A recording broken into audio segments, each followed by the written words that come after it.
Good morning.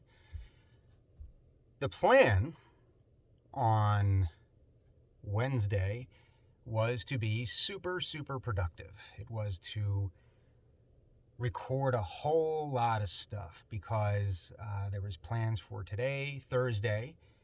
I forget the date. The week's all blending together now. I had something going on Monday, which was going to prevent me from doing a lot of recording. I can't remember what it was for the life of me right now. But rather than spend Wednesday being productive, I spent Tuesday night in the hospital, in the ER. So Sunday I was doing some yard work. I got, I guess, poison ivy or something, and I'm allergic to that. But it was only a little bit. I didn't think much of it at all.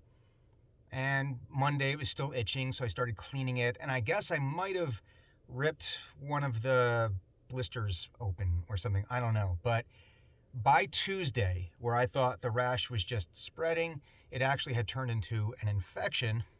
And on the advice of my wife, I went to the ER. They confirmed, yes, indeed, it was an infection. I had to get some IV antibiotics in the arm there for a couple of hours. So I hadn't gone until after jiu-jitsu on Tuesday. So I was at the ER from about 11 at night until about 6 in the morning.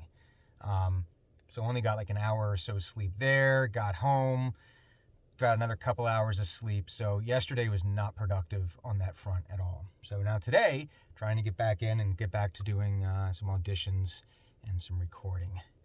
But that is pretty much... Listen, that's life, right? Things get in the way. But got the contract for John Stovall's newest book, Entropic Core, which is part of his Dungeon of Stories lit RPG series. They just sent me the contract for that the other day, so I'll be starting that hopefully next week, maybe a little bit after that. Yesterday kind of threw things into disarray. I also had the contract on Shami Stovall's. John is her husband. Shami Stovall's next Frith Chronicles book, Warlord Arcanist, so I'll be starting to record that as well in September. Yeah, and I heard from a couple more agents that I reached out to, so I'm hoping to... I gotta make some decisions. There's some things I gotta figure out to make sure I'm making the right choices. I don't want to jump into anything too quick, but the prospect of being signed with an agent, I gotta say, sounds pretty nice. So hopefully I'll have some news on that front in the next week or so. But that's pretty much what's been going on in the world of voiceover at this point. Not a lot of changes at this point. Not a lot of verisimilitude in terms of everything that's going on. I will say, though, if you're in your journey doing voiceover, make sure you have a good network of people around you, and make sure that they're a network of people that you can trust, that have experience. I'm fortunate in that the people I can reach out to are working and have been working voiceover actors for some time. So I'm confident that the advice that they offer me when they give me feedback is good, it's accurate, it's going to keep me on the right path, the successful path of moving forward, as opposed to just going onto the internet and asking for answers or doing Google searches, because you don't have a frame of reference for a lot of those folks.